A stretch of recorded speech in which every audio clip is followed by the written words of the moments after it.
chers codisciples.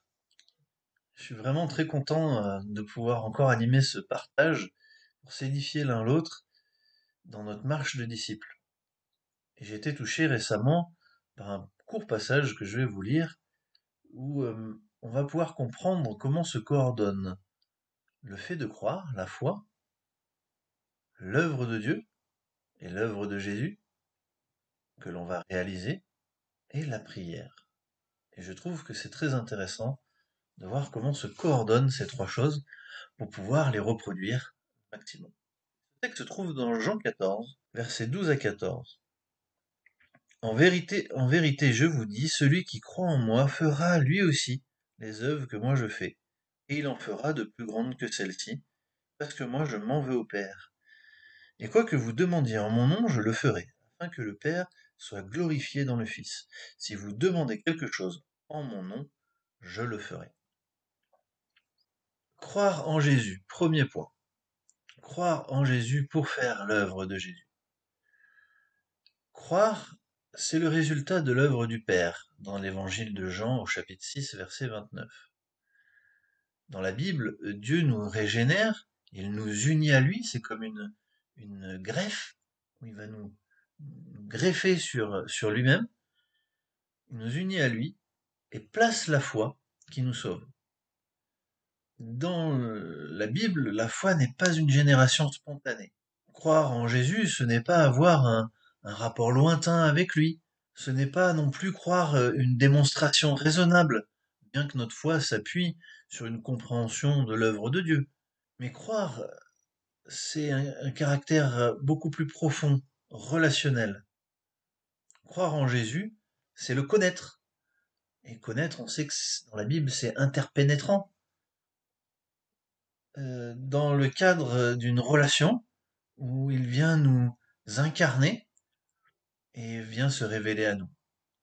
C'est ce qu'il y a au verset 23 du chapitre 14. Croire aussi, d'après l'apôtre Paul, c'est aimer, dans 1 Corinthiens 13, verset 7. Croire, ultimement, c'est aussi obéir à quelqu'un qu'on connaît et en qui on a confiance et qu'on aime. Celui qui m'aime gardera mes commandements. Et l'obéissance va être de faire donc les œuvres de Jésus. Mais justement, quelles sont ces œuvres? Deuxième point, quelles sont les œuvres de Jésus? Il y a un lien étroit entre les œuvres de Jésus et celles du Père. Les œuvres du Père manifestent Jésus et vice-versa. Les œuvres de Jésus montrent le Père. L'un et l'autre révèlent qui est l'autre dans ses œuvres. Cela étonne, cela témoigne, cela amène à la foi. L'œuvre de Jésus et du Père est d'amener au salut. Deux éléments, donc, en récapitulant, manifester, montrer qui est Dieu, et deuxième élément, amener au salut. Et l'un profite à l'autre.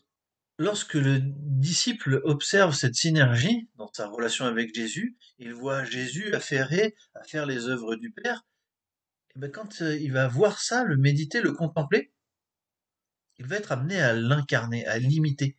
C'est naturel en fait. On regarde avec amour Dieu, on l'observe, et les œuvres de Dieu, les œuvres du Père et du Fils vont devenir nôtres. Dans le cadre de la relation avec Jésus, la mission de Jésus va devenir imprégnante et nous allons y avancer avec foi et confiance.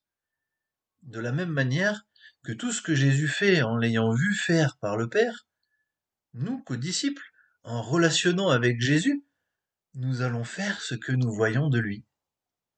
Vraiment là, il faut comprendre qu'à la base de notre imitation de Jésus, il y a une foi vivante en termes de relation pour voir Jésus œuvrer et reproduire la même mission.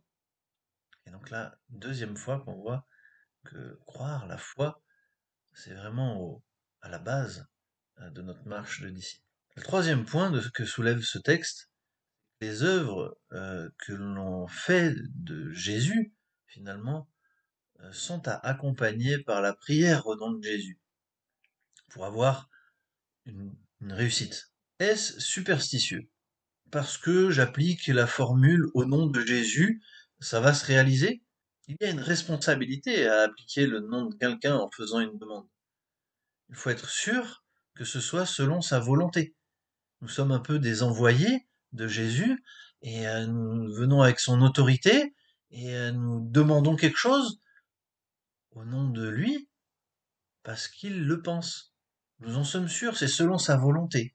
Et nous venons de comprendre que sa volonté, c'était de se montrer, d'être vu, et c'était de sauver par la foi.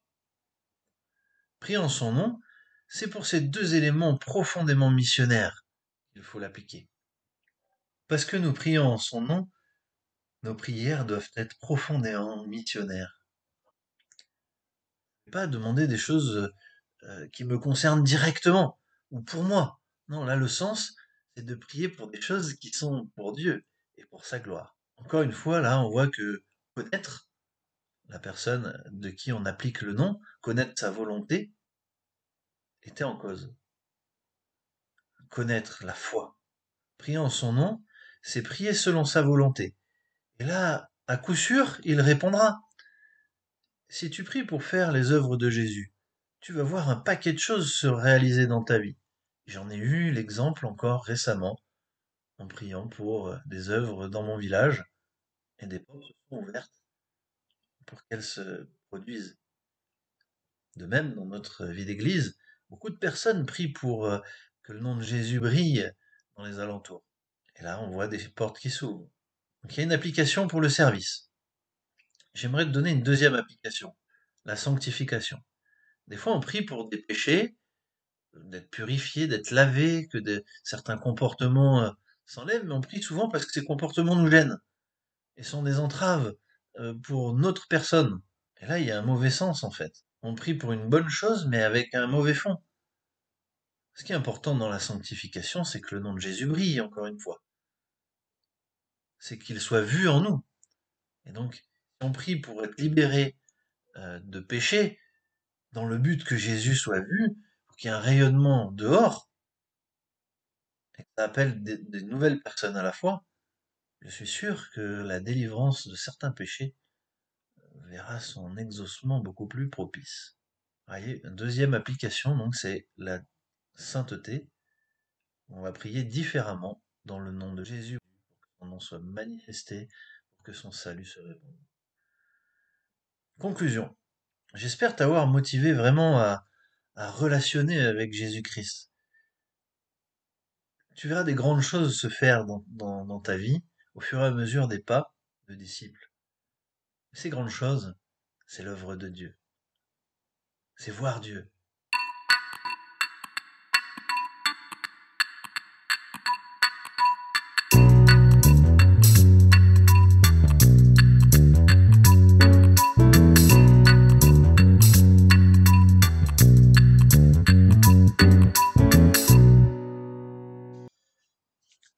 Toute petite capsule comme ça, vraiment, c'est pas mal.